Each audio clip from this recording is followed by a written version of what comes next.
Hi, I'm Mitchell Dale, and this is Rugby League Week's Friday Arvo Footy.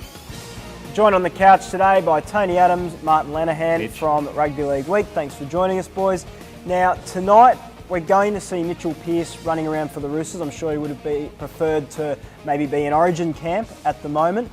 Speaking of which, is his night on the tiles Laurie Daly's golden ticket out of giving him a run? He said that he's not played him because of his discipline and his night on the grog, but do you think maybe Laurie decided it was a better option to go with Hodkinson and Reynolds, and this presents itself as a pretty easy excuse?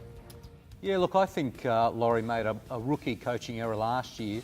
Early in the season, he said Mitchell Pearce is the man. He automatically said he's the guy. He did the same this year. But now he's got this get-out-of-jail-free clause, so to speak, and was able to pick the form half, who is Trent Hodkinson. So he's dodged a bullet there, Laurie, and good luck. Yeah, look, I don't think he'll guarantee blokes a spot anymore. It hasn't worked for him. Why would you do it? There's a lot of time between the start of a season and you get to Origin 1. So it's the Bulldogs who suffer, I guess, because you've got Mitchell Pearce and James Maloney, both with a point to prove.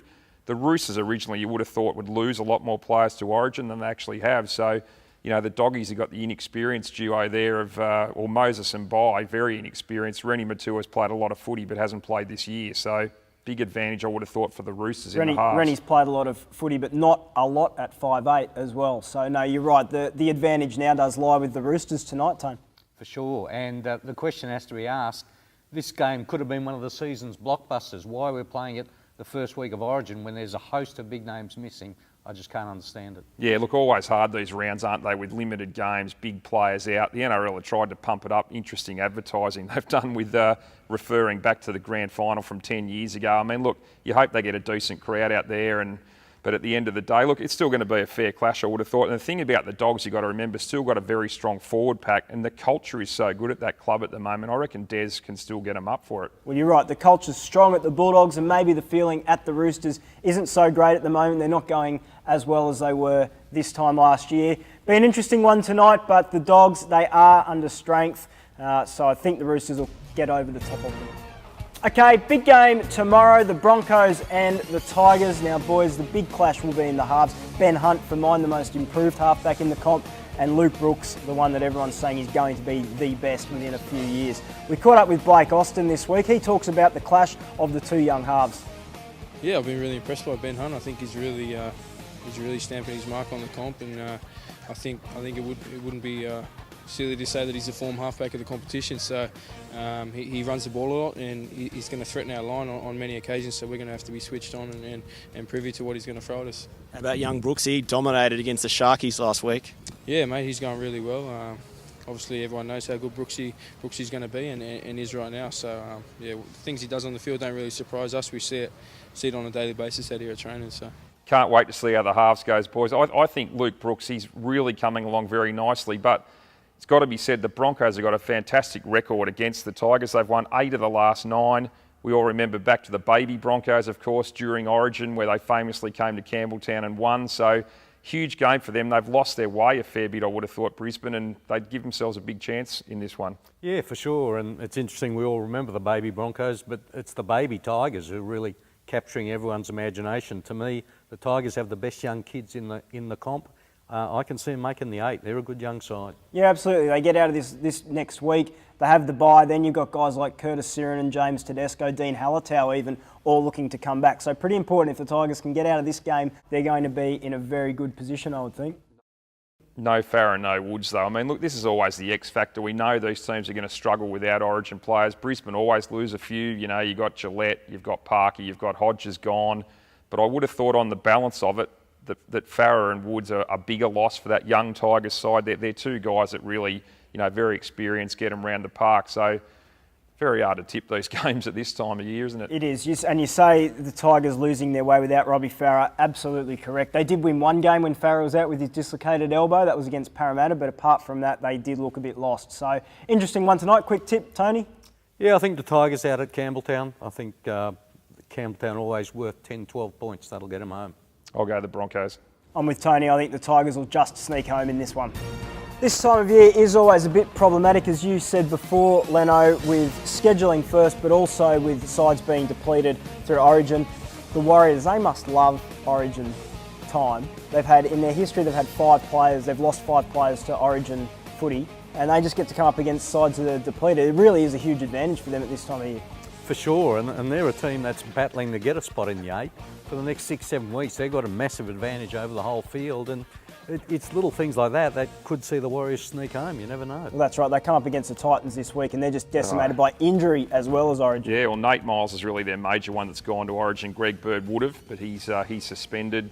Long-term injuries to Harrison, Caesar. Warriors have won 6 of their last 7 against the Titans. So I've got to say, boys, my tips are bad enough anyway, let alone trying to do it at this time of year with all these players out. But you'd have to say the Warriors, even though it's at the Gold Coast. Yeah, absolutely. And then you look at tomorrow, very similar situation for the Raiders. I mean, they haven't been able to take a trick the past few weeks, but finally they get a break. They're coming up against the Cowboys, who have got their big 4 out, plus they've got a few injuries of their own. Yeah, you'd say that Ricky was obviously seething last week, copped the 10 grand. I think he's over 100 grand for the last few years in fines. So at the end of the day, they would have had a hard week again. But yeah, they get a Cowboys side. This is when you want them. It's in Canberra.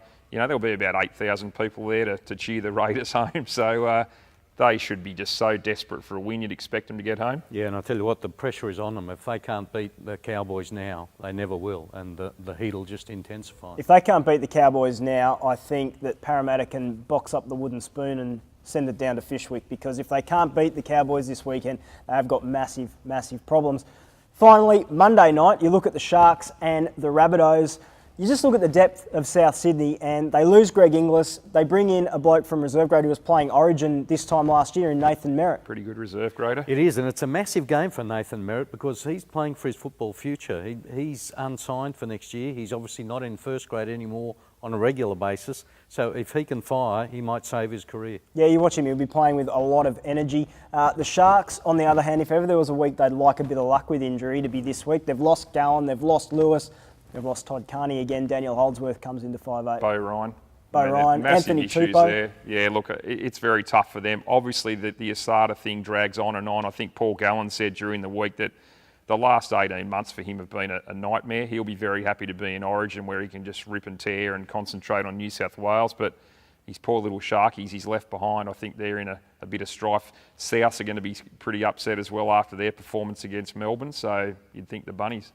Yeah, you'd think so, but it is. It's a tipster's nightmare this week. A lot of chance for some fringe first graders, though, to come up into the NRL, show what they've got, and maybe try and impress some head coaches. Okay, no Eric this week, but the Encouragement Award lives on. Leno, over to you. Who have you got? Hand it over, big fella. Yes, happy to take over from the Guru. I'm sending this out next week to the bloke who bungs on the first fight in Origin. We all want one. We know there'll be one. There's been 199, boys, would you believe, in the history of Origin, as revealed in a very special issue of League Week this week. So this is going out to, now who do we reckon it's going to be?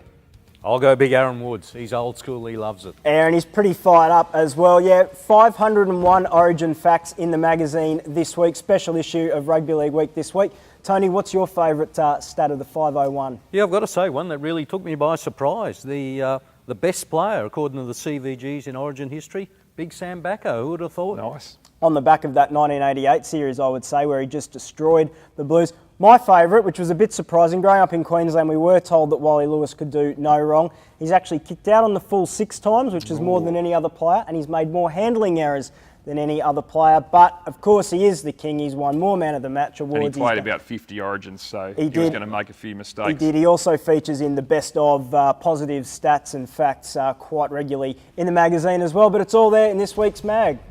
Okay, I got a quick tip from the Mole for you guys. Now, a few weeks ago, we said Kevin Proctor, Canberra were going to make a big play for him. Well, they have.